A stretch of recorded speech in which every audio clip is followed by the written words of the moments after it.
მოგესალმებით მეგობრებო, ახლა მინდა ძალიან საინტერესო წიგნი წაგიკითხოთ, მეტად მნიშვნელოვანი წიგნი, რომელიც როგორც ვიცი აღარ იყიდება და რომელიც შეიძლება ნახოთ მხოლოდ და მხოლოდ წიგნის ბუკინგებში, წიგნის ბაზრობაზე, წიგნების ბაზრობაზე და მოდი ამონარიც წაგიკითხავთ მე ამ წიგნიდან, როგორც უკვე ხედავთ, ამ წიგნს ქვია აზროვნების ელოძიის შესახებ, თენგიზ ბურჭულაძეს წიგნი არის 1996 წელს გამოცემული. და რამდენიმე გვერდის ამონარიდი ერთად წავიკითხოთ. ეხლა მე ამებს მოვაშორებ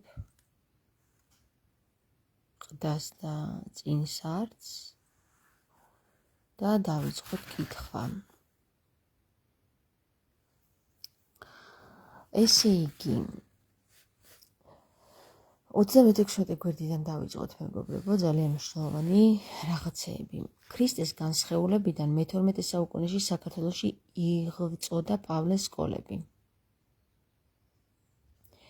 ამ ეზოტერული სკოლების საქმიანობა დღემდე ჩვენთვის უცნობად რჩება. რუდოლფ შტაინერის თანახმად, ხსენებული სკოლებიდან მომდინარე მორალური მოძღვრების იმპულსი შუა საუკუნეების ევროპულ კულტურას გადასწოდა და მის სულიერ ცხოვრებას უმნიშვნელოვანესი კვალი დაატყო. მოკლედ.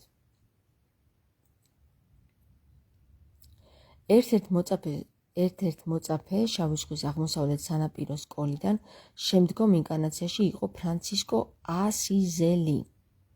აღნიშნა ხსენებულ ლექციაში რუდოლფ შტაინერმა. პირველად ირკვევა, რომ კოლხეთიდან გატანილი იქნა ასტრალური სხეულის განკურნების კიდევ ერთი იმპულსი. პირველი იყო ოქროს საწმისის მისტერიული ცოდნა, რომელმაც გარკვეული როლი შეასრულა კულტურულ ევროპის შემზადებაში, როგორც ოქროს საწმისმა მეოთხე ბერძნულ რომაული კულტურის შემზადებაში. ეს ლოები რატომ აქვს უბრალოდ ესე დღეს არ ვიცი. ეხლა რასაც მე ვკითხულობ მეგობრებო, ხომ, ამას ისეთი საინტერესო შესავალი აქვს რა. ერთ-ერთმა ძალიან საყვარელმა პირმა მათხოვა ეს წიგნი და მათხოვა, ხვდებით? აღარ იშოვება ეს წიგნი და ვცდილობ, რომ ეს წიგნი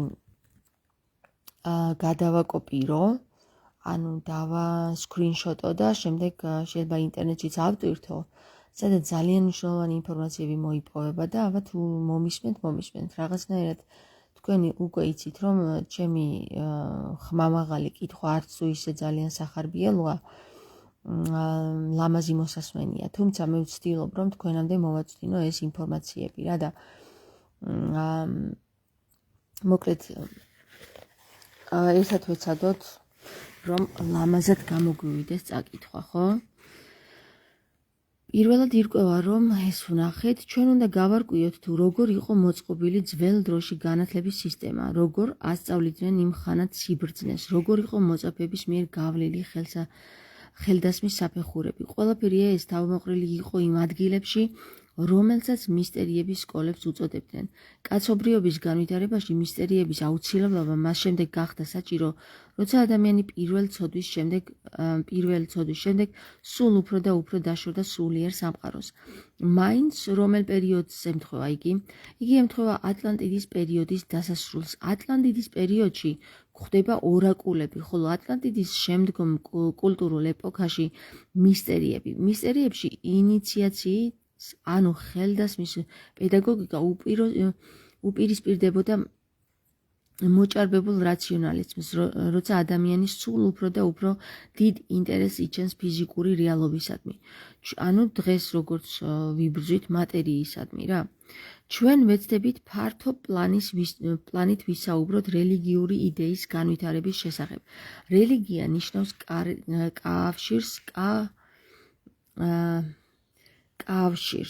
კავშირს გრძნობად ფიზიკურსას ზეგრძნობად სულიერ სამყაროსთან. კაცობრიობის განვითარებაში სულიერი სამყაროს უშუალო აღქმა მისი ჭვრეტის უნარის თანდათანობით დაკარგვამ გამოიწვია რელიგიის საჭიროების აუცილებლობა. მოკლედ, ერთი სიტყვით კიდევ ახლიდან წავიკითხავ ამ ფრაზას რა. ესე იგი, რას ნიშნავს რელიგია?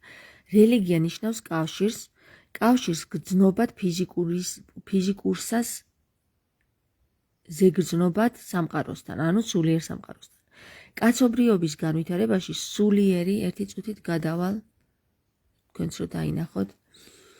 კაცობრიობის განვითარებაში სულიერი სამყაროს უშუალო აღქმის მისი ჭვრეტის უნარის თანდათანობით დაკარგვამ გამოიწვია რელიგიის საჭიროების აუცილებლობა. რთული ფრაზებია, მეგობრებო, მართლაც გრძელი ფრაზებია და რთულად საკითხავია, მაგრამ რამდენჯერმე უნდა წაიკითხოს ადამიანმა, რომ ჩაუჯდეს გონებაში. ატლანტიდის უდიდესი წარღვნამდე ჩვენი წინაპრების უმრავლესობა ცხოვრობდა იმ კონტინენტზე. რომელ კონტინენტზე? ამ კონტინენტზე, იმ კონტინენტზე არა, ამ კონტინენტზე. ისინი ფლობდნენ ზეგრძნობად სამყაროს უშუალო განცდას. აი, როგორც გეუბნებით ხოლმე, გახსოვთ, რომ გიყვებით, რომ ეპიფიზი იმხელა იყო ადამიანის, ანუ მესამე თვალი ჯირკვალი, ეპიფიზის ჯირკვალი, რომ ვაშლის ხელა იყო. დღეს კი ჩვენი ეპიფიზი მესამე თვალის ჯირკვალი არის თხილის ოდენა. ხვდებით? ამიტომ იყვნენ ისინი ზეგრძნობად სამყაროს უშუალო განცდა, იმიტომ ჰქონდათ მას გასულები იყვნენ. ფიზიკური სამყაროს აღქმის და ჭვრეტის უდიდესი გამოცდილება, ამიტომ ესე იგი, როგორც ამჟამინდელ კაცობრიობას გააჩნდა გრძნობა ფიზიკური სამყაროს აღქმის და ჭვრეტის უდიდესი გამოცდილება. ამიტომ წარღვნამდე ის რასაც რელიგიას უწოდებთ, უბრალოდ არ იყო საჭირო. ადამიანს დაჭირდა დაკარგული სულიერი სამყაროსთან კავშირი და ამიტომ შეიქმნა რელიგიები რა. ეს გახლავთ რელიგიის განვითარების მიზეზი. ამ პერიოდიდან ფაქტიურად იწყება მიწიერი ადამიანის ხანგრძლივი განვითარების პერიოდი. რამ განაპირობა იგი? კაცობრიობის განვითარება, ადამიანის განვითარება ყოველთვის კავშირშია მისი 4 სხეულის, ფიზიკურის, ეთერულის, ასტრალურის და მეს ურთიერთმიმართებასთან, ანუ მეს ურთიერთმიმართებასთან. ძველი ატლანტების სულიერ სამყაროს აღიქვამდნენ იმის გამო, რომ მათი ეთერული სხეული სრულიად არ იყო ჩამჯდარი ფიზიკურ სხეულში. ანუ ესე იგი განყოფილი იყო ჯერ კიდევ ეთერული სხეული ფიზიკური სხეულიდან. და რაზეც მე გითხარით, გახსოვთ, ჰოლოტროპული სუნთქვის შედეგად მე ეს ორივე გავაერთიანეთ, ხო? ანუ ჩემი ეთერული სხეული არ იყო ჩამჯდარი ფიზიკურში და ამის გაერთიანება მოხდა ჰოლოტროპული სუნთქვის მეშვეობით ჩემთან. კარგით. ერთეული სხეულისთან ერთეულს რატო ვუწოდებ კაცო? ეთერული სხეულის თანდათანობამ თანობითმა აი საერთოდ ვერ ვკითხულობ დღეს რა ხდა? რეტროგრადული მერკურია, ხო, ახლა მივხვდი. ხო, მერკური ყავს რეტროგრადული, მეგობრებო, და როგორც ხედავთ, აი რამ ხელაფი იმას წინაღობას მიქმნის კითხვაშიც და საუბარშიც. ეთერული სხეულის თანდათანობითმა შეჭრამ ფიზიკურ სხეულში ადამიანი მატერიალური ფიზიკური ბუნებისკენ გაახედა. რა დევს ამ ჩანაფიქრში? ადამიანის შემდგომი განვითარება საჭიროებდა მისი მეოთხე წევრის მეს დაბადებას. იგი მხოლოდ მატერიალურ ბუნებასთან კავშირში შეიძლება შეიძინო. აი, მეს დაბადება ხდება მატერიალურ ბუნებასთან კავშირში, ხვდებით და აი ეს მე მნიშვნელოვანი იყო სხვათა შორის საინტერესო, ჩემ გამოცდილებაში საინტერესო იყო ჰოლოტროპულ სუნთქვაზე. ესე იგი, რათა ადამიანს ეთქვა მე ვარ და მეზე დაყრდნობით საკუთარი მშვინიერი სულიერი პოტენციები განევითარებინა ფხიზელი აზროვნების მოხმობით. ანუ ფხიზელი აზროვნების მოხმობით და აი გაიხსენეთ მე რომ ვიდეო შემოგთავაზეთ ვეფხის ტყაოსანი აქ არის ფხასთან და ფხიზელი საერთოდ საინტერესო სიტყვა რატო აიცით ზელე არის გერმანულად სული ფხა კიდე ფხას უკავშირდება თევზის ფხას და თევზის სიმბოლო იყო ქრისტიანული სიმბოლო საერთოდ პირველ საუკუნეებში და ეს ფხიზელი სიტყვა ფხიზელი უკავშირდება აი ამ ორივეს ერთად რა. ამ მიზნის სხვადასხვა გეოგრაფიულ ადგილებში ფორმირდება მისტერიების სკოლები. ამ სკოლებში მზადდებოდა ხელდასმულთა თაობები, სულიერ სამყაროსთან ზიარებულნი, რომელიც შუამავლის როლს ასრულებდნენ ღმერთებსა და ხალხს შორის. მისტერიებში ფორმირდებოდა აზროვნება. რა გამოხვა კაცობრიობას ატლანტიდის პერიოდიდან რა გამოხვა? როცა თანდათან დაიჩრდილა სულიერი გამოცდილება, წარსულის მოგონების რელიგია, იგი ჯერ აზიაში, ინდოეთში გავრცელდა. ძველ ინდოელებში ატლანტიდის შემდგომი პერიოდის პირველი კულტურული ეპოქის წარმომადგენლებში იმდენად დიდი იყო ნოსტალგია სულიერი სამყაროსადმი, რომ მათ ფიზიკური ბუნება ილუზიად მაიად გამოაცხადეს. შემდეგ იოგას უწოდებდნენ მათ, ვინც ცდილობდა შეეღწია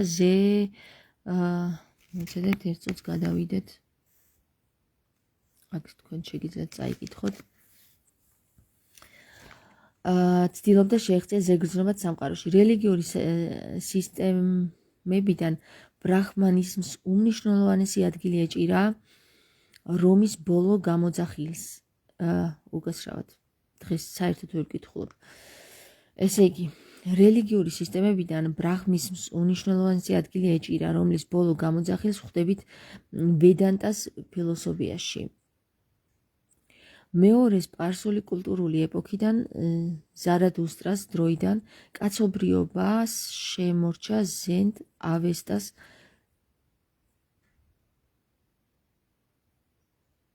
რემინისცენციები. პირველად მესმის ეს სიტყვა, მაგრამ ვერც მნიშვნელობას ვერ ვიგებ. ხო. ნუ ახლა ვიღაცამ წიგნობრები იტყვიან ამას როგორ უნდა ვუსმინოთ, ამ სიტყვის მნიშვნელობა არ იცის. ხო, ნუ ჩვენ ვცდილობთ რომ გავიზარდოთ, მეგობრებო, ხო ასეა, ჩვენ ყველანი ვცდილობთ რომ გავიზარდოთ და ჩვენი საფეხურიდან მაღლა ავიდეთ. ამიტომ თუ ვიღაცა ჩვენზე ესე იტყვის, თქვას არა უშავს. სულიერი სამყაროს აღქმის დაცხრომის პროცესი ყველაზე კარგად მაინც ეგვიპტური კულტურული ეპოქიდან ბერძნულ კულტურულ ეპოქაზე გადასვლის მომენტად მოსჩანს. როცა უშუალოდ ჭვრეტის უნარი სიმბოლომ შეცვალა.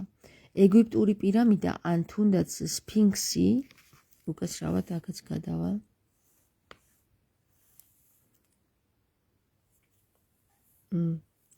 ცოტა ადრე გადავედი, მაგრამ არა უშავს. ერთი წუთით გავაგრძელოთ. სულიერი სამყაროს აღქმის დაცხრომის პროცესი ყველაზე კარგად მაინც ეგვიპტური კულტურული ეპოქიდან ბერძნულ კულტურულ ეპოქაზე გადასვლის მომენტიდან მოჩანს. ღმერთო ჩემო, დღეს საერთოდ ვერ ვკითხულობ, მეგობრებო, მე მგონი უნდა გავწყვიტო ეხლა კითხვა და უბრალოდ დაგიფოსავთ აი ამ გვერდებს რა. იმიტომ რომ იმდენად მიშლის მერკური ხელს, რომ საერთოდ ვერ ვკითხულობ, აი ვერ ვკითხულობ, რა ვქნა, დღეს ვერ ვკითხულობ. რაც არ უნდა მოვემზადო, მაინც ვერ წავიკითხავ, იმიტომ რომ რეტროგრადული მერკური გვაქვს. დედა, ლაპარაკიც მიჭირს. მე აქ რაღაცა მინდოდა წამიკითხა უბრალოდ ერთი წუთით, აი ამ გვერდზე რა. ამას წაგიკითხავთ აუცილებელს და დანარჩენი თქვენ წაიკითხეთ, ახლა მე რო არ ვიბლუყუნო აქ. მე-20 საუკუნიდან კალი იუგას დასრულების შემდეგ ადამიანი თანდათან შეძლებს სულიერის აღქმას, რადგან ეთერული სხეული იწყებს ფიზიკური კონტურიდან გასვლას და რაც დრო გავა, რელიგია დაკარგავს თავის მნიშვნელობას.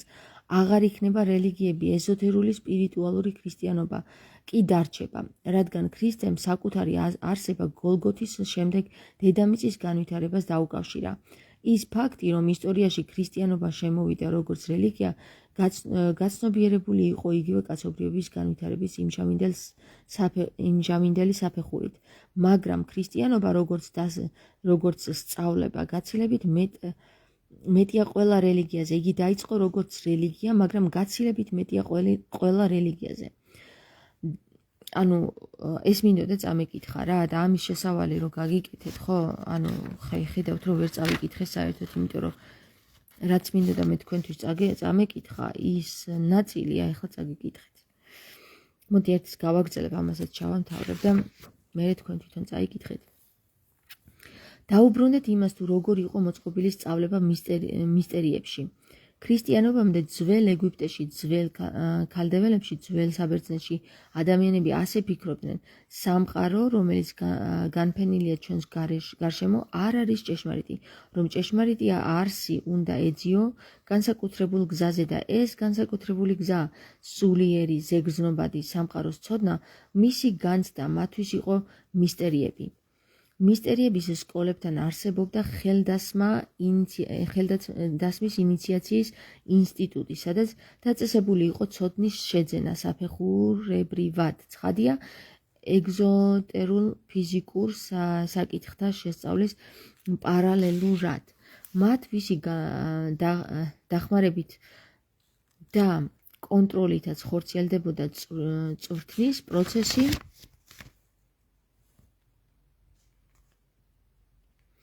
ხელდასმულებს ქურუმებს უწოდებდნენ. ესე იგი, ხელდასმულებს უწოდებდნენ ქურუმებს.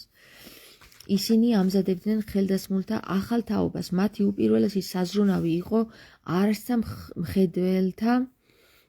ზემხედველთა მომზადება. უმაღლეს საფეხურზე მდგომ ხელდასმულს მამას უწოდებდნენ.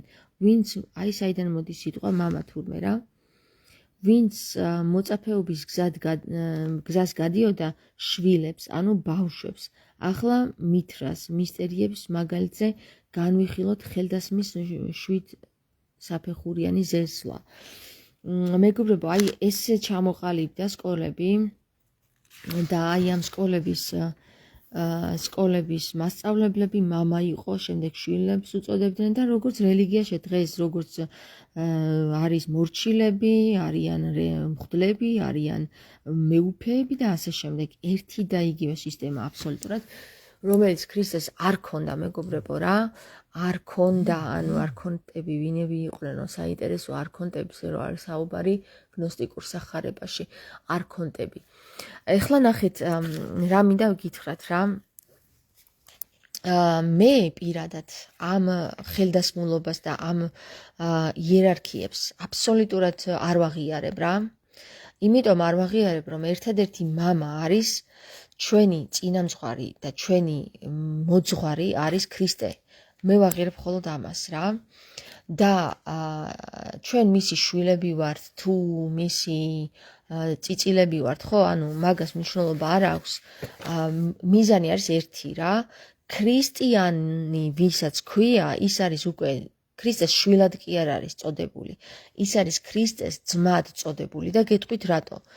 როდესაც ქრისტიანი ირქმევს თავის თავს უწოდებს ქრისტიანს, ის უკვე ქრისტეს ცნებებში არის გაცნობიერებული როგორც პრაქტიკულ დონეზე, ისე ანუ პრაქტიკული დონე უმნიშვნელოვანესია. როგორც თეორიულ დონეზე, ისე პრაქტიკულ დონეზე, ისე ასტრალურ დონეზე, ხვდებით? ანუ თავისი მესგაცნობა აქვს უკვე განხორციელებული, მედან გასულია, ფიზიკური სხეულიდან გასულია. ის სწავლებები, რაც ქრისტეს სწავლებებიდან მოისმინა, პრაქტიკულ დონეზე აქვს განხორციელებული და გაკეთებული და შემდეგ მას ეწოდება ქრისტიანი. მანამდე მას ჯერ არ ეწოდება ქრისტიანი. აი ახლა დღეს რასაც გვაკეთებინებენ, ხო? ქრისტეს რო გვაჭმევენ. ქრისტეს ჭამა არის, მეგობრებო, სწორედ ის, რასაც ქვია პრაქტიკაში გავლა ქრისტეს ცხოვრებისა რა. აი ეს არის ზიარება და არა ის, რასაც დღეს აკეთებინებენ ღვინოს და იმას რო ჩაუდებენ პირში ადამიანებს, ხო? ღვინოს და პურს და ვითომ ეს ქრისტეს ზიარება არის, რომ ეუბნებიან რა. ეს არის დამახინჯებული ფორმა ქრისტეს ზიარების. ქრისტეს ზიარება და ქრისტიანობა ადამიანს მხოლოდ შეუძლია იმ დონეზე, რა დონეზეც ქრისტედ ყოფნა შეუძლია. ქრისტედ ყოფნა კიდე ნიშნავს, რომ აბსოლუტურად დღიდან ღამემდე, ანუ მზის ამოსვლიდან მზის ჩასვლამდე, ახორციელებდე ქრისტეს საქმეებს და ზუსტად იცოდე, რას აკეთებდა ქრისტე მზის ამოსვლიდან მზის ჩასვლამდე და მზის ჩასვლისასაც კიდე რას აკეთებდა. ხვდები? მზის ჩასვლის დროსაც, ანუ ღამე რას აკეთებდა, დღისით რას აკეთებდა. ეს არის უმნიშვნელოვანესი ადამიანისთვის და აი ამასთან წდომა რო დაკარგა ადამიანმა, ამიტომ დასჭირდათ მერე სკოლები და 1000 გვარი რაღაცეები და აბა ერთი მაინტერესებს კიდე რა წერია, რა წავიკითხოთ. სწავლების პირველ საფეხურზე მოწაფის ზედსახელი იყო ყორანი.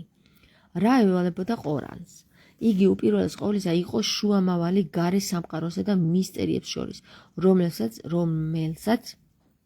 ევალებოდა დაკვირვება და აუთენტური ინფორმაციის მოტანა. ყორანი გახლდათ ნდობით აღჭურვილი პირი. ყავყორნები ეხვეოდნენ, დაფლეთილი ჰქონდა გული. ვის? ამირანს. ესე იგი ყორნები, ესე იგი ესე დაარქვეს. რატომ დაარქვეს? ნეტა ყორანი, ორი ანი, ყანი ორი ანის. გასაგებია უკვე, რატომაც დაარქვეს. იმიტომ რომ აი მე პირადად შემიძლია გითხრათ, რომ მე-12 საუკუნეში დაარსებული პავლეს სკოლების ერთ-ერთი მოწაფე ვიქნებოდი აუცილებლად, იმიტომ რომ ეს ანუ სიტყვათაგან ანი და ჰოი ისწავლებოდა იქ აუცილებლად, ამიტომ ჩემმა სულმა გაიხსენა ის ინფორმაციები. ყანი ორი ანის, მეგობრებო, ყორანი, რასაც წარმოადგენს შემოკლებულად, შეკვეცილად, ხომ? ნიშნავს ორი ღმერთის ყანი რო გაიცნო. ქვეყანას ხო უძახით ჩვენ, ქვეყანას, მოვდივართ ამ ქვეყანაზე და ამ ორი ღმერთის ყანა რო გაიცნო, დამკვირვებელი, ანუ დამკვირვებელი ხარ, შენ არც ცეცხლს სწავლ და არც შამფურს, უბრალოდ დამკვირვებლის პოზიციაზე ხარ. ანუ არც ერთს ემხრობი და არც მეორეს, არც ერთს ემსახურები და არც მეორეს. ხვდებით? ანუ როგორც ქრისტემ თქვა, ორ ბატონს ერთად ვერ ემსახურებითო. დამკვირვებლის პოზიციაზე ხარ ჯერ, როდესაც ქვია ყორანი. ესე იგი, ყორანი როგორც ბოროტებასთან, ისე უმაღლესი ზეციური იერარქიებთან არის კავშირში. ხვდებით ამ სახელს? იმიტომ ერქვა სწავლების პირველ საფეხურს. ეს საფეხური არის დედა ვეღარს ლაპარაკობ, ღმერთო ჩემო. ამ სახელის მნიშვნელობა არ არის ტყუილად არჩეული, მეგობრებო, ეს არის გამიზნულად და გაწონასწორებულად გააზრებულად არჩეული ეს სახელი, ყორანი. ეხლა ხელდასმის მეორე საფეხური თანამედროვე ადამიანის არასიმპატიურ, მოიცადე ერთი წუთით, მეორე საფეხური თანამედროვე ადამიანს არასიმპატიურად მოეჩვენება. ამ საფეხურზე მოწაფეს ეწოდებოდა ოკულტისტი. მე უფრო ყორანი მეჩვენება არასიმპატიურად, მაგრამ ოკულტისტი, ესე იგი მეორე საფეხურზე იყო, ოკულტისტი ნიშნავდა თავის თავში ჩაკეტილს, მსმენელს. იგი აღარ იგზავნებოდა გარე სამყაროში, არამედ მას ევალებოდა ესწავლა დუმილი. შეიძლება ითქვას სრული დუმილი. იქამდეც კი, რომ არ წარმოეთქვა არც ერთი სიტყვა, ანუ ესე იგი ბერი ნიკოლოზი არის ოკულტისტის საფეხურზე, მეორე საფეხურზე, მდუმარების საფეხურზე. ხვდებით? ამ წიგნის მიხედვით. უკაცრავად. არ წარმოეთქვა არც ერთი სიტყვა. რას უხდებით სანაცვლოდ დღეს? თანამედროვე ადამიანს დუმილი არ შეუძლია, მას ძალზე უჭირს მოსმენა, მას შეუძლია გამუდმებული ლაპარაკი. მიაჩნია, რომ ყველაფერი კარგად იცის, ყველაფერში ერკვევა და საჭიროა არაა სხვისი მოსმენა და საჭირო არაა მისი მოსმენა.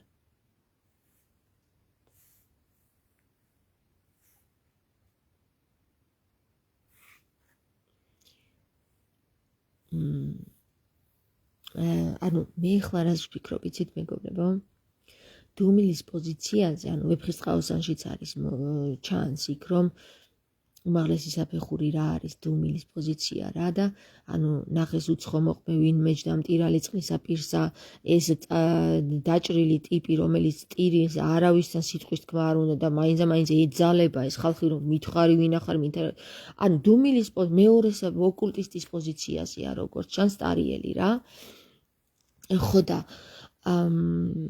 ანუ მე-18 საუკუნის ვეფხის ტყაოსანი დაწერილი აბსოლუტური უმაღლესი ცნობიერებიდან გამომდინარე აბსოლუტური არ ვიცი, ნუ რაღაც საფეხურის უმაღლესი ცნობიერებიდან გამომდინარე გარკვევებით და მსჯელობის მიერ რა. ჩვენ რომ ვიცოდეთ ვეფხის ტყაოსანში რა წერია, აუცილებლად უნდა ვიყოთ გარკვეული ეზოთერიკაში და ოკულტიზმში.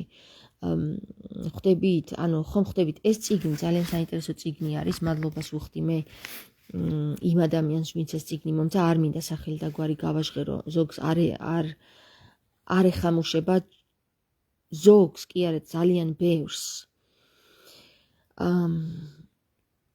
არ სურს რომ გააჟღეროს ის რომ ჩემთან ურთიერთობა აქვს, ანუ ჩემთან კავშირი აქვს, ხვდებით? ამას თავისი მნიშვნელობები აქვს და ამას ვითვალისწინებ მე მეგობრებო რა იმიტომ რომ ამას თავისი გარკვეული მიზეზები აქვს მე ძალიან პირდაპირი ვარ და ძალიან უშიშარი ვარ და არ ვითხოვ ადამიანებისგან რომ ჩემნაირი პირდაპირები და უშიშრები იყვნენ ეს მათ არ ევალებათ კაცობრიობის უმრავლესობას ყველას ვინც მოდის თავიანთი დავალებები აქვთ რა და მე ჩემს დავალებას ვასრულებ და ისინი თავის დავალებას ასრულებენ. არ არის აუცილებელი გაჟღერდეს ჩემს გვერდით ყველა ვინც დგას. ხვდებით ხო ალბათ? და არც ის არ მწყინს, როდესაც პირადში მწერთ ხოლმე თქვენს მოსაზრებებს, იმ სკრინშოტებს, იმ ვიდეოებს რო აწერთ და არ გინდათ გამოჩენა საჯაროდ, რომ ჩემს გვერდით გახართ, მესმის თქვენი. აბსოლუტურად მესმის. და ამიტომაც ვითვალისწინებ, იმიტომ არ ვაჟღერებ ამ ადამიანის სახელს და გვარს და მოდი ახლა წავიკითხოთ მესამე საფეხური რა არის? მე შევედი აზარტში. აი აზარტში ხედავ, აზარტულიც ვარ სხვათა შორის. მესამე საფეხურს თანამედროვე ენაზე დამცველი ეწოდება, ამ საფეხურზე მოწაფეს მისტს შეეძლო, ანუ მისტიკოსი რო ვუძახით დღეს, შეეძლო სიტყვით მიემართა ხალხისთვის. ესე იგი, ჩემ თავს ჩავთვლი მესამე საფეხურზე მდგომად რა, ეხლა ამ წიგნის მიხედვით ჯერჯერობით. აბა ვნახოთ მეოთხე საფეხური რა იყო. ხო, მას ევალებოდა სულისადმი ერთგულება, ჭეშმარიტების დაცვა. ამგვარად მისტერიებში არ იყო დაშვებული თავისუფალი საუბარი, თანამედროვე გაგებით. რატომ ვთვლი მესამე საფეხურზე მყოფად, იცით მეგობრებო, მე დიდი ხანი ვიყავი მდუმარებაში რა. ისი არა რომ აი მე ადამიანებისთვის არ მესაუბრა, უბრალოდ იმ დაკვირვებებს, რასაც მე ვაწარმოებდი, არავისთან არ ვაზიარებდი. ეს მდუმარებად ითვლება, თუმცა ერთი სიტყვაც არ გამოეთქვაო, მაგაზე ვერ დავდებ თავს, რომ ეგეთ მდუმარებაში ვყოფილვარ, მაგრამ მას შემდეგ, რაც მე გავიაზრე, რომ აი ეს მდუმარება გავიარე და შემდეგ გადავედი მისტიციზმში, ესე იგი, უკვე გავანდო ადამიანებს მევალება და მინდა გითხრათ, რომ სწორედ აი ჰოლოტროპული სუნთქვის შედეგად მე გაზი მივეცი რა, გაზს დავაჭირე ფეხი ამ ხრივ, თორე სხვა შემთხვევაში, როდესაც მე წავდექი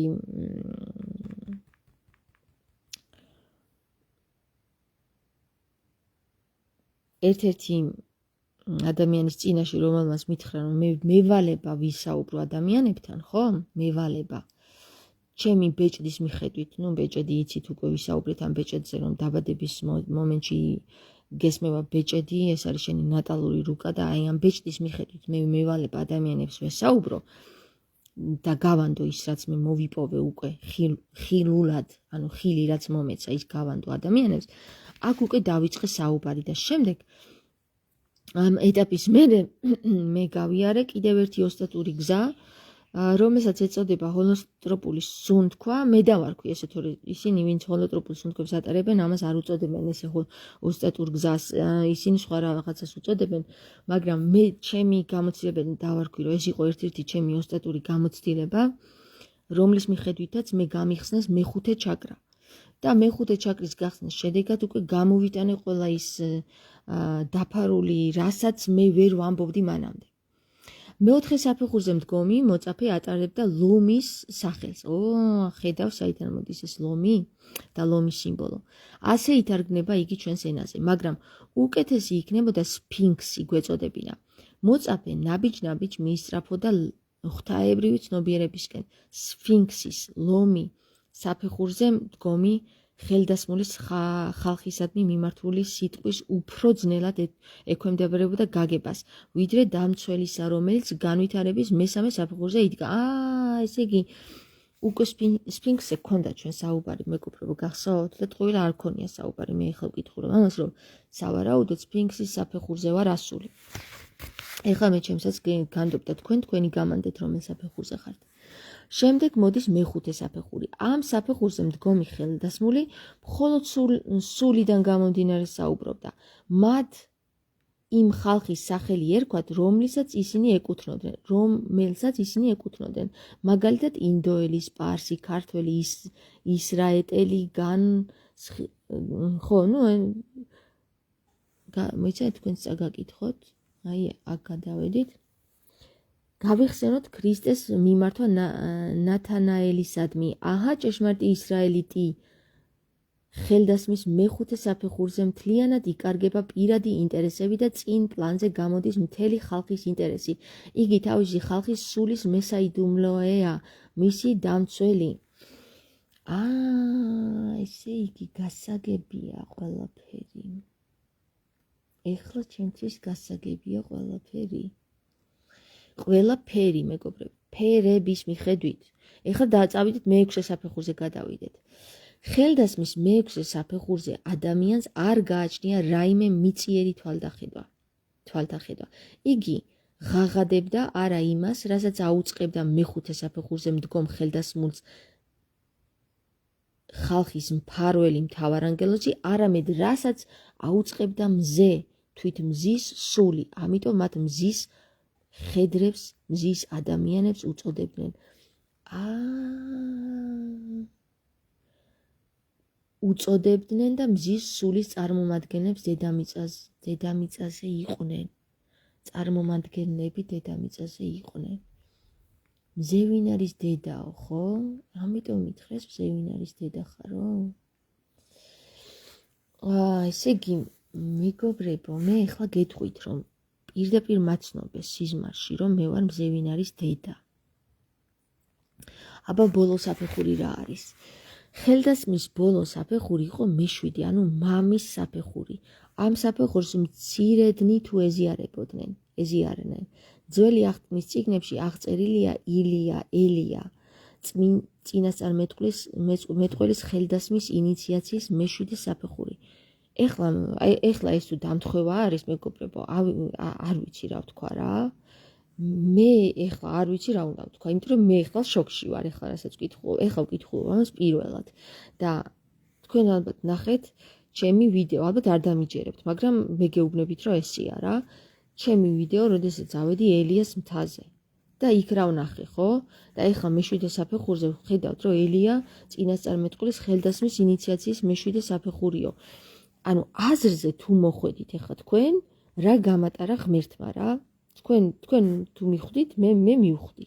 თქვენ მიხვდით თვითონ. ვაუ, საფეხურის გამოცხა, ხო, ეხლა ელიას წინასწარმეტყველის ძველი აღთქმის წიგნებში აღწერილია ელია წინასწარმეტყველის ხელდასმის ინიციაციის შვიდივე საფეხური. გამოეცხადა ილიას უფლის სიტყვა, რომელსაც აუწყა წადი აღმოსავლეთისკენ, იარა ყორნებს ვუბრძანებთ, რომ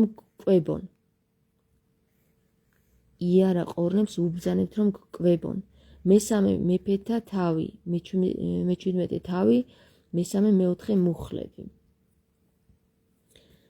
გამოხდა ხანი და კვლავ უთხრა უფალმა ილიას, ანუ ელიას. ნაბრძანები მაქვს ერთი ქვრივი ქალისთვის, რომ საჭმელი გაჭამოს. შემდეგ უფალი ილიას ცად აყვანას აპირებს. ელია და ელისე მიდიოდნენ და საუბრობდნენ. ელია და ელისე მიდიოდნენ და საუბრობდნენ. ჩადგა მათ შორის ცეცხლის ეტლი და ცეცხლის ცხენები და განაშორნა ორნი ერთმანეთს და ცად ავიდა ილია. უყურებდა ელისე და ეძახდა, ჩემო მამავ, ისრაელის ეტლო და მხედრობა. გახსოვთ მეგობრებო, ელიას თვითონ გითხარით, რომ გამიცხადებს მეთქი ამასაც, ღმერთი თქო. რატომ ამომიყვანა აქ თქო რა და რას ნიშნავს ელიას სამოსელი თქო, ხო? აი ხლა მე ამ წიგს, ამ გვერდს, 51 გვერდს ვკითხულობ პირველად თქვენ წინაშე რა. იმიტომ ვლუყუნებ ესე. იმიტომ რომ ნახეთ მე თვითონაც გაუცებული ვარ ამ ინფორმაციებით ეხლა რაც მომდის და ჩადგა მათ შორის ცეცხლის ეტლი და ცეცხლის ცხენები და განაშორა ორნი ერთმანეთს და ცად ავიდა ილია. უყურებდა ელისე და ეძახდა, ჩემო მამავ, ისრაელის ეტლო და მხედრობავ. მეოთხე მეფეთა, თავი 2, მე-11 მუხლებ. ამგვარად ბიბლია გვამცნობს ილიას სულიერ ინიციაციას ხელდასმის ყორნის საფეხურიდან, ვიდრე მამის საფეხურამდე. ელისე თვით არის მოწმე ამ მისტერიისა მამაში. იგი ამოიცნობს მე-7 საფეხურის ხელდასმულ ცეცხლოვან ეტლში მზის მხედარს, მე-6 საფეხურის ხელდასმულ, ხოლო ისრაელის სახელში ხალხის სულის მესაიდუმლეს, მე-5 საფეხურის ხელდასმულს. ასეთია ილია წინასწარმეტყველთა დაკავშირებული უღრმესი აზრი. და თუ მამად წოდებული არის მე-7 საფეხურზე, დედად წოდებულიც სავარაუდოდ მე-7 საფეხურზეა და მე რომ მითხრეს მზევინარის დედა ხარო, ხო? მზევინარის დედა ხარო, ესე იგი პირდაპირ მითხრეს, რომ მე ვარ მე-7 საფეხურზე. დიდი მადლობა. ზეციურ ძალებს. ილიას მამის საფეხურამდე ამაღლდება მისი ანგელოზური არსების რამდენიმე ამაღლების ნიშნავს. უკაცრავად ვეღარ ვკითხულობ, всё.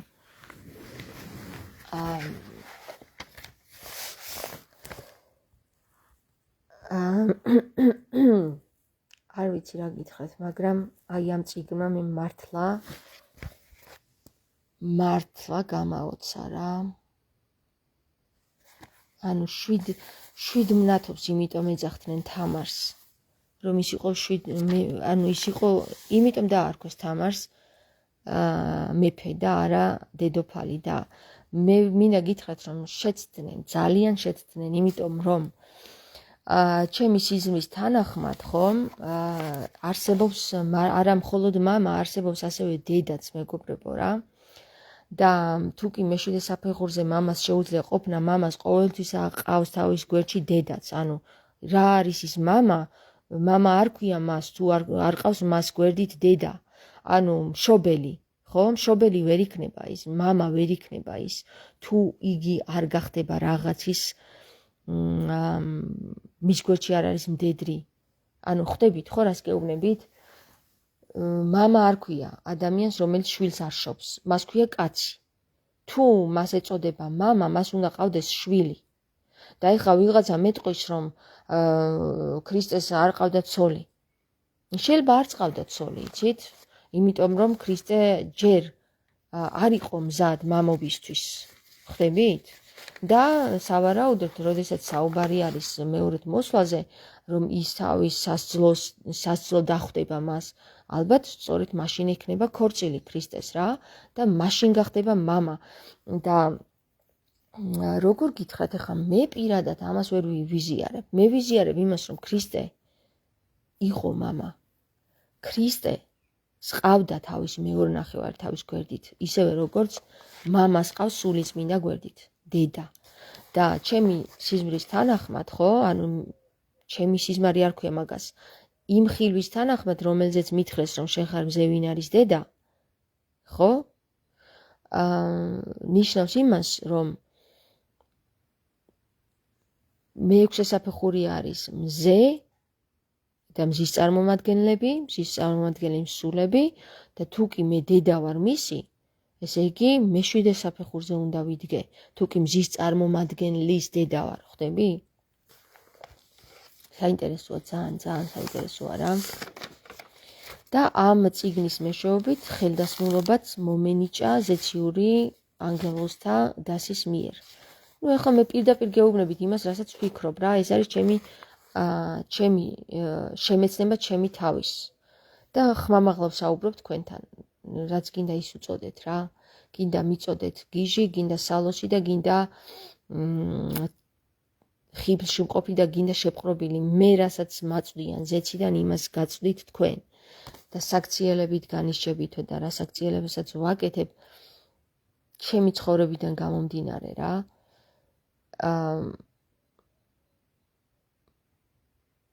ხიბლში მყოფს სხვა რაღაცა ეწოდება. ეხლა აი ზუსტად ეს საფეხურები რაც მე წავიკითხე პირველიდან მე-7-მდე. გავლილი მაქვს.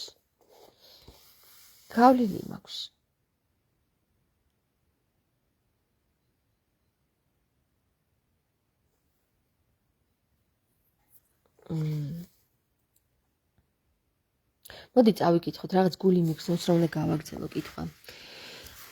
კონცენტრაციას მოვუწოდებ. ზეციურმა ძალებმა მომცენ იმის ძალა, რომ ბორძიკის გარეშე წავიკითხო. ილიას მამის საფეხურამდე ამაღლება მისი ანგელოზური არსების რანგამდე ამაღლებასაც ნიშნავს. იგი არის არა ანგელოზი, არამედ ადამიანი, რომელმაც თავის განვითარებაში ანგელოზურ საფეხურს მიაღწია. ძველი აღთქმა მთავრდება ძალზე მნიშვნელოვანი მითებით. აჰა, მოვავლენ ჩემს ანგელოზს და გაამზადებს გზას ჩემს წინაშე. ვინ იგულისხმება უფლის გზის გამზადებლად? იოანეს სახარებაში ნათქვამია, იყო კაცი მოვლინებული ღმერთის მიერ და სახელი მისი იოანე. ის მოვიდა სამოწმებლად, რათა ემოწმებინა ნათლისთვის და ამგვარად ყველას ემოწმებინა მისგან. თავი პირველი, მე-6, მე-7 მუხლები. სულიერი მეცნიერების გამოკვლევების თანახმად ილიას ინდივიდუალურობა შემდგომ ცხოვრებაში იოანე ნათლისმცემელში განსხეულდა. აჰა, მეგობრებო, სულ ამას არ ვიძახდი? სულ ამას არ გეუბნებით? რომ წაიკითხეთ, მე თქვი სახარება, იქ წერია რეინკარნაციის შესახებ. აგერ წერია აქაც. რომ სულიერი მეცნიერების გამოკვლევების თანახმად ილიას ინდივიდუალურობა შემდგომ ცხოვრებაში იოანე ნათლისმცემელში განსხეულდა. ეს ანგელოზური არსება კვლავ შეგვახსენებს თავს იოანეს გამოცხადებაში აპოკალიფსი პირველი მუხლი. მოდი გადავშლი ახლავე და წავიკითხავ მაგასაც რა.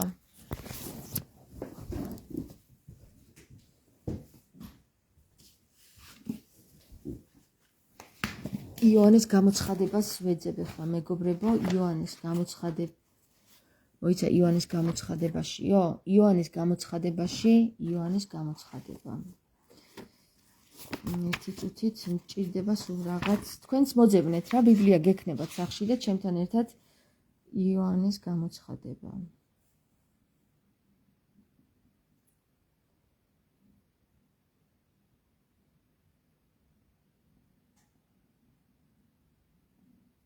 აქ არ არის იოანეს, კი, 490 გვერდზე.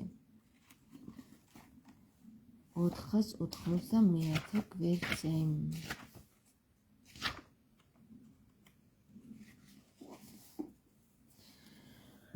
ესე იგი, იოანეს გამოცხადება.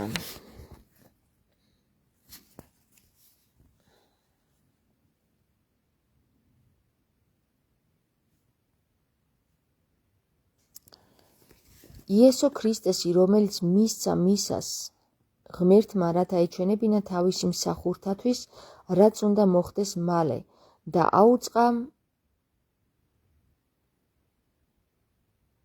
თავის მსახურს იოანეს, გაუგზავნა რა თავისი ანგელოზის მეშვეობით, რომელმაც დაამოწმა ღვთის სიტყვა და იესო ქრისტეს მოწმობა და რაც იხილა.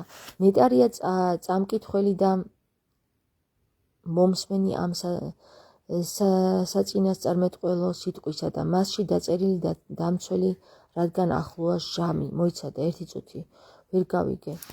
იოანე მოციქულის გამოცხადება, თავი პირველი, იოანეს მოწმობა, პირველი მუხლი, გამოცხადება იესო ქრისტეში, რომელიც მისცა მას ღმერთმა, რათა ეჩვენებინა თავის მსახურთათვის, რაც უნდა მოხდეს მალე და აუწყა თავის მსახურს იოანეს, გაუგზავნა რა თავისი ანგელოზის მეშვეობით. ხვდებით ახლა რა ხდება მეგობრებო?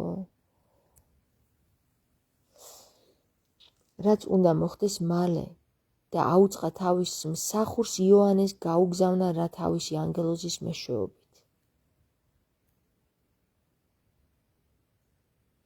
რომელმაც დაამოწმა ღვთის სიტყვა და იესო ქრისტეს მოწმობა და რაც იხილა.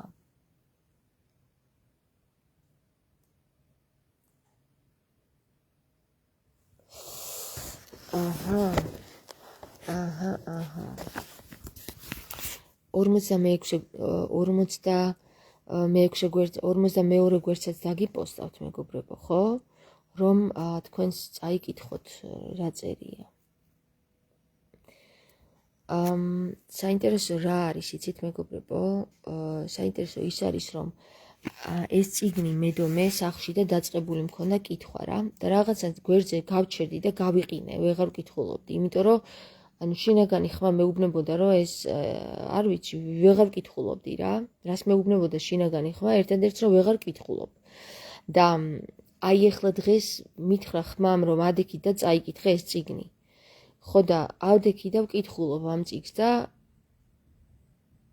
არ ვიცი, აი მე არ ვიცი როგორ ვუწოდო ამას დამთხოვა, რომ გუშინ წინ ვიყავით ჩვენ ელიას მთაზე და ელიასთან დამაკავშირა ღმერთმა და ეხლა მითხრა რომ წაიკითხე ეს წიგნი. მე რომ ეს წიგნი მანამდე წამეკითხა, ვიდრე მე ელიას მთაზე ავიდოდი, ხო?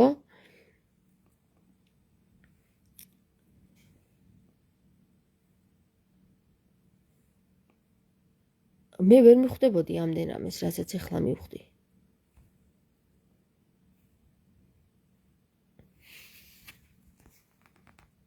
იმიტომ რომ აშკარად ანუ კი წავიკითხავდი, მაგრამ აზრობრივად ვერ ჩავწდებოდი ამდენს, ხვდები?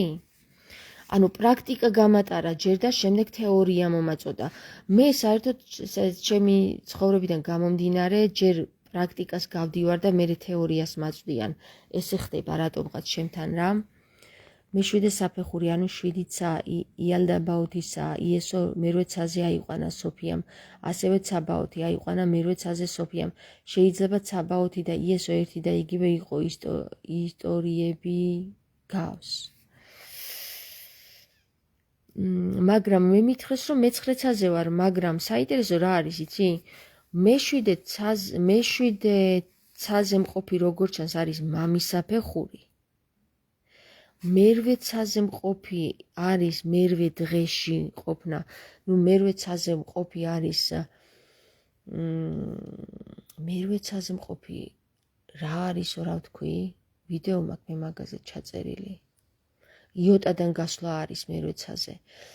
მერვე უგაცრავთ ერთი წუთით, ხო, მე-9 ცაზე ყოფნა არის იოტადან გასვლა და ვიდეო მაქვს ზუსტად, ესე შეგიძლიათ YouTube-ზე დაპოსტოთ, მოძებნოთ იოტა თამარის ლაიფი და იქ ამოგიგდებთ რამდენიმე ვიდეოს. რას ნიშნავს იოტა? მაშინაც რო გამიცხადეს, ეგრევე ჩავწერე ლაიფი და საერთოდ მე ლაიფებს წერ, როდესაც რაღაცას მიცხადებენ ხოლმე და ძირითადად პერიოდებია რომ მიცხადებენ, მე აღარ არის პერიოდები რომ მიცხადებენ ინფორმაციებს და მერვე საფეხურზე მყოფი მერვე საფეხურზე, ჰემერვეზე ყოფი, ხო, ჰეს აღდგენა არის, ნაპერწკალი. ჰეს აღდგენა, ხო, ეს არის, ნახე, რომელ ვიდეოში ჩანს ჩემთან ეს მერვე საფეხურზე მყოფი არის 379 ტესლას კოდი, ესე ქვია ჩემს ვიდეოს YouTube-ზე რა. ტესლას კოდი, თამარის ლაიფი და მოკლე ვერსია ნახეთ, იქ არის გრძელი ვერსია, როცა მიცხადებენ და პირდაპირ რაღაცებს ვლაპარაკობ და ძალიან გრძელი ვიდეოა, დაახლოებით 45 წუთიანი და მოკლე ვერსია არის, უფრო მოკლე არის და კომპაქტურად გაკეთებული. ხო და ვისაც გაინტერესებთ გამოცხადების დროს, როცა მიცხადებენ მერვე დღეს როგორ მიცხადებენ, არის ესე იგი გრძელი ვერსია, ზუსტად იმ წამს მიცხადებდნენ იმ ინფორმაციას, რასაც მე თქვენთან ვამბობდი და მოკლე ვერსია არის უკვე დამონტაჟებული ვერსია, რომელიც შემდეგ გასაგებ ენაზე, აი აქ მე-5 საფეხურზე მყოფთათვის მისტიკოსებისთვის, ანუ მისტიურად განგიცხადეთ რა. ხო წავიკითხეთ მე-6 საფეხურზე ყოფნა არის მისტიციზმი, ოკულტისტი, არა, ოკულტისტი, ხო? და მერე არის მისტიციზმი, რომელიც უკვე ართულებს ენას და მერე არის სფინქსი, რომელიც უკვე აღარ ჭირდება დგომი ხელდასმის ხალხისადმი მიმართული სიტყვა უფრო ძნელად ექვემდებარება გაგებას. არა, ხო. სფინქსის არა, მისტიციზმის საფეხურიდან, ნახე, როდესაც მე მერვე საფეხურიდან მიცხადებენ მე-4 საფეხურზე, რას ნიშნავს? სფინქსის მდგომარეობაში ვარ. მოკლე ვერსია ტესლას კოდის, ხო? უკვე მე-3 საფეხურზე არის გადაყვანილი რა, ანუ გადასვიჩებული. ვისაც გესმით რა მაგარი და ვისაც არ გესმით ხომ ღმერთმა გაგაგებინოთ რა, ისეთი საინტერესო რაღაცები იხსნება. ესე იგი გავაგზავნო ხო, მაინტერესებს ახლა კიდე რას აღმოვიკითხავთ. აღმოსავლური სწავლება იოგა დასაბამს ძველი ინდური კულტურიდან იღებს. მაშინ ადამიანები თითქმის არ იყვნენ ინდივიდუალიზირებული. ისინი ხედავდნენ, მაგრამ ვერ ანცხოვებდნენ მათი ეთერული სხეულის კავშირი ფიზიკურ სხეულთან გაცილებით სხვაგვარი იყო, ვიდრე ამჟამად. ამ პირობებმა განსაზღვრა მოწაფეების სრული მორჩილება მასწავლებლებისადმი, გურუსადმი. მოწაფე საკუთარ ასტრალურ სხეულს, რომელიც არის ცნობიერების მატერიალუდან მთლიანად გასვლა, ხო, მოძღვარს ანდობდა, გაცილებით გვიან საბერძნეთში. დავიტანჯე. კიდევ წავიკითხოთ. ესე იგი, აღმოსავლური სწავლება იოგა დასაბამს ძველი ინდური კულტურიდან იღებს. მაშინ ადამიანები თითქმის არ იყვნენ ინდივიდუალიზებული. ისინი ხედავდნენ, მაგრამ ვერ ანცხოვებდნენ მათი ეთერული სხეულის კავშირი ფიზიკურ სხეულთან გაცნობიერებით სხვაგვარი იყო, ვიდრე ამჟამად. ამ პირობებმა თამარ, რა გჭირს? ამ პირობებმა განსაზღვრა მოწაფის სრული მორჩილება მასწავლებლისადმი, ანუ გურუსადმი. ვერ ვეთანხმები რა ვქნა, ანუ ვერ ვეთანხმები რას, იცით რომ ჩემი გზიდან გამომდინარე, ანუ მე გურუსთან მიმიყვანა მაშინ, როდესაც უკვე გავლილი მქონდა რა ეს მდგომარეობა და ანუ სრული დამორჩილება მოხდა მაშინ. ვერ ვიტყვი რა, აი მოიცა ერთი წუთი, კარგად უნდა გავიაზრო ერთი წუთით, ალბათ იმიტომ ვერ ვკითხულობ კარგად, რომ რამდენჯერმე წავიკითხო და კარგად ჩაჯდეს თავში რა, ეს ერთგვარი ხრიკი არის სავარაუდოდ. ესე იგი, ვინები ვერ ხედავ, ისინი ხედავდნენ, მაგრამ ვერ ანცხოვებდნენ იოგები. ესე იგი, იოგები ხედავდნენ, მაგრამ ვერ ანცხოვებდნენ, ასტრალურსა და ფიზიკურს ვერ ანცხოვებდნენ, როგორც ჩანს რა. ანუ ეგ იყო ჩემთანაც. ნახე როგორ იყო, მე ვსაუბრობდი იმას, რომ ჩემთვის იყო ძალიან ჩვეულებრივი, რასაც ხედავდა, რასაც გრძნობდა, რასაც განვიცდი და სხვას რომ ვუყვები ეხლაც და ვუყვებოდი, დაჭყეტილი თვალებით რომ მიყურებდა და რომ ვერ ვიგებდი, რატო ვერ იგებს ეს ადამიანი, რასაც ვუყვები, ხო? ეს იმას ნიშნავდა, რომ მე ვხედავ დაბადებიდან ესეთი ვარ და განსხვავება ჩემთვის ის, რომ სხვას არ შეუძლია განასხვავოს ეს ასტრალური და ფიზიკური, ხო? რომ ძირითადად კაცობრიობა ფიზიკურში არის ჩაკეტილი და ასტრალურში ვერ გადის და ასტრალურს ვერ ხედავს, გრძნობადობა გათიშული აქვს, ხო? მე შემიძლია დავაბრალო იმას, საიდან გამომდინარეობს. იქიდან გამომდინარეობს, რომ მე არ ამცრეს ბავშვობაში, დაავიწყდათ ჩემი აცრა. ექიმებს, ხვდები? ანუ რამხელა დაცვა მქონდა აზრზე ხართ? უბრალოდ აზრზე ხართ? ჩემი ჯერი რომ მოვიდა აცრის რა, ექიმებს დაავიწყდათ, კი არა და გამოვრჩით რა, გავქრიეთ ყობა რა, გამაქრეს ანგელოზებმა. და მერე უკვე როცა აღარ ცრიდნენ, დედაჩემმა რო იკითხა რომ აცრილი ვარ თუ არა, იმიტომ რომ შეეშინათ ამათ რომ ვაი თუ მერე საყოდური მივიღოთო, დედაჩემს უთხრეს რომ აცრილი ვარო, გესმის? ანუ ვითომ ამცრეს და სინამდვილეში არ ამცრეს. და აქედან გამომდინარე მე ვასკვნი ერთადერთი დასკვნა მაქვს მე აქედან რომ ამ არაცრამ ჩემში გამოიწვია ამ ასტრალურ სხეულთან კავშირი. ესე იგი, აცრა ნიშნავს იმას, რომ ასტრალურ სხეულს გვაშორებენ ჩვენ რა. როგორ ჩანს? და ეხლა მე პირდაპირ გეტყვით, როდესაც ჩემი ბიჭი ნიკოლოზი 2 წლამდე არ ვცრიდი, ცოცხალი თავით არ ვცრიდი რა, სანამ ექიმება ტვინი არ შემიითხარეს უკაცრავად რა, რომ აცერი გერმანიაში. და სანამ აღარ ვიტყვი მაგ სიტყვას. როგორც კი ავცერი ეგრევე მივხვდი, რომ ბავშვი სხვანაირი გახდა. აღარ იყო ისეთი ბრწყინვალე, ანუ თვალებიდან სიბრწყინვალე აღარ გამოსდიოდა. ჩემი 2 ბავშვი, მარიამი და იოანე, არ არის აცრილები. ყველა მაგას მეკითხება. რატო არიან ესეთი სხვანაირები? რატო ბრწყინავენ? აი ამას მეკითხებიან ყველა რა და ეხა იქიდან გამომდინარე რომ ჩემი გამოცდილებიდან, მედან გამოცდილებიდან, ხო, აქ ქონდა მეზე საუბარი ამ წიგში. მე ცხოვრებიდან გამომდინარე ვასკვნი ერთ დასკვნას, რომ როგორც კი აცრა შემოიღეს, ადამიანი კიდევ უფრო მეტად დააშორეს ასტრალურ სხეულს.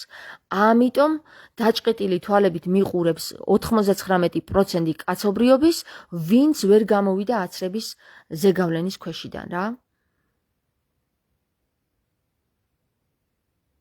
აზე ხარ თქვენ?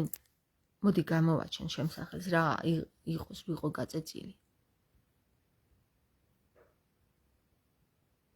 უნდა შემოგხედოთ. აზე ხარ თქვენ რა მოხდა? ანუ ვინც აიცრა, ესე იგი ხომ ნიშნულობას ანიჭებს, ეს თმა ისე არ ქონდეს, ეს თმა ისე შეღებილი რატო არ ანუ ჩარჩოებში მოაქციეს, აბსოლუტურ ჩარჩოშია მოქცეული. დაბადებიდან როცა მახსოვს მე რომ რაღაცებს ისე აღვიქვავდი, რომ კითხვას რო ვსვავდი ხოლმე, ამ ხელა თვალები მახსოვს, ბავშვი ვიყავი და ადამიანების ამ ხელა თვალები მახსოვს, რას გვეკითხებაო, ხო? დაბადებიდან დღემდე იმ ხელა ღვთიური დაცვა მქონდა, რომ პირდაპირ გეტყვით რა, ჯერ ხომ ექიმების წინაშე გამაქრო, ვერ დამინახეს, ესე იგი რომ გამოვრჩი, აბა როგორ გამორჩებოდი ახლა სხვანაირად, ხო? მეორე ის რომ დედის წყევლიდან დამიცვა, ანუ დედის წყევლას ახლა მე კი არ გეუბნებით რომ დედაჩემი არ მიყვარს იმის ღე. დედაჩემი იმ მდგომარეობამდე მიიყვანა ამ სამყარომ, რომ ჩემი თავი ყოველდღე აწევლინა და ისეთი სიტყვებით აწევლინა, რომ ყოველდღე კუბოში ვიდე და ყოველდღე ცეცხლი მესხმოდა თავზე. ამანაც ვერაფერი ვერ მიქნა ღვთისდაცვის გამო. და კიდევ ერთს გეტყვით რა, კიდევ უფრო წინ წავალ. სანამ დედაჩემის მუცელში ვიყავი, მე-9 თვეში. ექიმი ისე გააბოროტა, რომ დედაჩემს ეუბნებოდა, რომ მკვდარი გყავსო შვილი მუცელშიო და უნდა გაგიკეთოთ სასწრაფო ოპერაციაო. და იმდენად გააბოროტა ბოროტმა ეს ექიმი, რომ ჩემი გულისცემა არ უნდა რომ დაენახა, გესმის? მერე იმხელა დაცვა მქონდა, რომ დედაჩემს ჩაასმინა, რომ თუ 9 თვე გრძნობდი ბავშვს, რომ მოძრაობს მუცელში, ეხლაც მოძრაობს მუცელში. და რასაც ექიმი მეუბნება, ეს აბსურდი არის. დედაჩემი რო ყოფილიყო ბლუქალი, ხო? იცი რას იფიქრე? აი, საწყალი ჩქარა. იცით რატო? გეტყვით ეხლავე რა. ისეთი სიტყვები უთხრა დედაჩემს, რომ ჩქარა სასწრაფოდ უნდა გავაკეთოთ ოპერაცია, თუ ოპერაციას არ გავაკეთებთ, შენც მოკვდები. გესმის რას ეუბნება ექიმი დედაჩემს?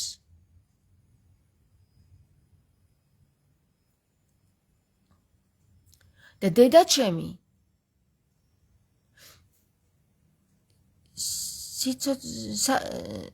სიკვდილ სიცოცხლის თემას შეეხო თავისივე შვილის გამო რა, რომ გეუბნება ექიმი, რომ მოკვდები. მკვდარი ყავს შვილი. და რას მიენდო დედა ჩემი? ანგელოზების მიერ ნაკარნახებს, რომ შვილი მოძრაობს მუცელში. ბეცი და ბლუქალები მართლა დაუჯერებდნენ ექიმს და მოკლავდნენ 9 თვის შვილს მოკლავდნენ. თუმცა მერე გაირკვა, რომ ამ შვილებს მერე მუცლიდან აცლიდნენ და ყიდიდნენ სხვაგან. მაგრამ საქართველოში დარჩენა მოინდომა ჩემი ღმერთმა. გესმის? გაყიდვა არ მოინდომა ჩემი ღმერთმა. დამიცვა აქაც დედა ჩემის გონივრულობით. მერე აცრისგან დამიცვა. და შავი ცხვარი, რომ თეთრ ცხრებში რო არის, ზუსტად ისე ვიყავი მთელი ცხოვრება რა, შავი ცხვარივით. გამორჩეული რაღაცა მე სხვანაირი ვარ, ესენი სხვანაირი, ვგრძნობდი ამას. ბავშვობაში ვგრძნობდი ამას. და ეხლა ჩემს შვილებს რო ვაკვირდები, სხვა ბავშვებთან შედარებით, ესენიც გრძნობენ შინაგანად, ის მათი ქცევებიდან გამომდინარე, ესენი გრძნობენ, რომ სხვანაირები არიან. ესენი არ არიან აცრილები. ესენი არ არიან დაზიანებულები. ესენი არიან ასტრალურთან კავშირში და ის დანარჩენები, რომ ვერ არიან ასტრალურთან კავშირში, ამათ უჭირთ მათთან კომუნიკაცია. მაგრამ როგორც კი აუცრელ ბავშვებს ერთად დასვავ, მათში განსხვავებას ვერ გრძნობ. აუცრელი ბავშვები ერთად რო ზიან, მათში განსხვავებას ვერ გრძნობ. ისინი სხვა დონის ადამიანები არიან. ისინი არიან გონივრულები, ისინი არიან სულ სხვანაირები. მე მყავს სხვა ადამიანები ურეკში ნანახი. საბედნიეროდ, რომელთაც არ აცრეს თავისი შვილი. და ეს ბავშვი ჩემს ბავშვებისგან არ განსხვავდებოდა. თუმცა ჩემი პირველი შვილი, რომელსაც მაინც ამაცრევინეს და მაინც დედამ ხო? თუმცა ბოლომდე მაინც არ ავაცრევინე, მარტო ორჯერ ავცერი და არ დავასრულებინე ის მაგათი სატანური გეგმა. ის სხვანაირია და იცი რას ამბობს ჩემი ბიჭი? იცით რას ამბობს, რა სიტყვები მაქვს მისგან გაგონილი? ჩემი ტვინი ჩაკეტილი არისო, ვგრძნობო რომ ჩაკეტილი არისო. ანუ უფრო მეტი შეუძლია ბავშვს ახსოვს, იმიტომ რომ 2 წლის ეს არის სატანის მონათლა რა, როგორც ჩვენ ქრისტიანები ვნათლავთ, ისინი აცრით ნათლავენ სატანისტები. და 2 წლის ბავშვს ახსოვს, რომ მას უფრო მეტი შეუძლია და ჩემი ტვინიო ჩაკეტილი არისო, მეუბნება. სიტყვა აქვს ჩემთვის, ჩემი მეუღლისთვის ნათქვამი აქვს ეს სიტყვები ბავშვს. იმიტომ რომ ახსოვს 2 წლის ასაკში ახსოვს რა მაგარიც იყო. და უფრო მეტი რომ შეუძლია ის ახსოვს. და დაშინებული და დაბეცებული ხალხი აცრების გარეშე ეს მოვა და ისე მოვა.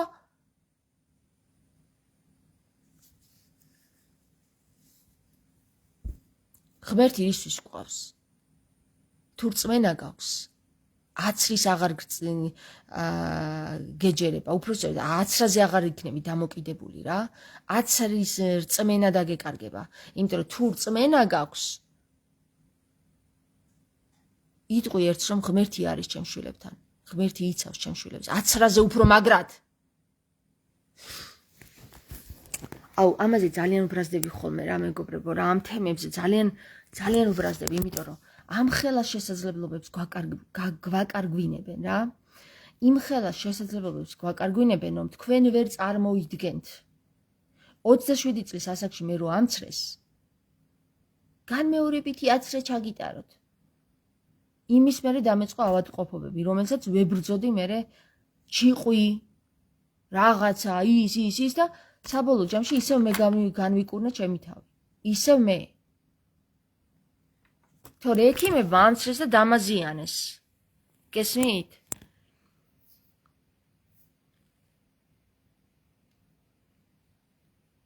საიდან სად მივედით?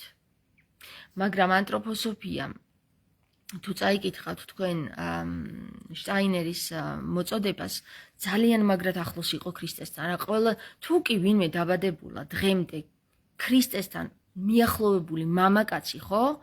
ეს იყო ანთროპოსოფი შტაინერი. ერთადერთი ადამიანი, რომელმაც შეძლო ქრისტეს შემდეგ ყველაზე მეტი ქრისტიანული სიტყვის თქმა. სოფლიო მასშტაბით. აი მიგეტყვით რა, რომ ეს იყო შტაინერი. დანარჩენი აბსოლუტურად ყველა იყო ამცდარი ქრისტეს. ნებისმიერი ჩვენი წმინდა მამა ამცდარი იყო ქრისტეს რა. თუ არ ჩავთვლით ბერ გაბრიელს. ბერ გაბრიელამდე ჭეშმარიტად ქრისტეს სიტყვა კიდე შტაინერმა იქადაგა. და ბერი გაბრიელის მერე ჭეშმარიტად ქრისტეს სიტყვა. ხო? კაცებიდან ვამბობ მე, მამაკაცური მოდგმიდან.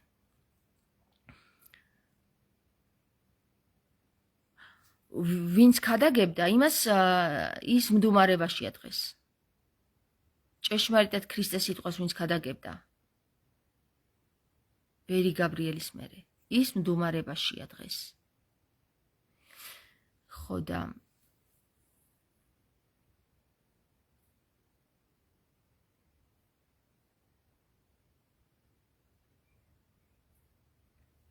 არ ვიცი. მადლობა ამ ადამიანს. ეს არის ეს ადამიანი, რომელმაც ეს წიგნი დაწერა. აზროვნების ევოლუციის შესახებ. ადამიანი, რომელმაც დაწერა და მე სხვებმა გამოუშვეს ამ ადამიანის წიგნი, იმიტომ რომ თვითონ უბრალოდ საშუალება არ ქონდა, რომ ეს წიგნი გამოეცა და რო გარდაიცვალა, მე შეკრიბეს ეს ნაწერები, მისი ნაწერები და წიგნად გამოსცეს. სხვებმა, მისმა მეგობრებმა.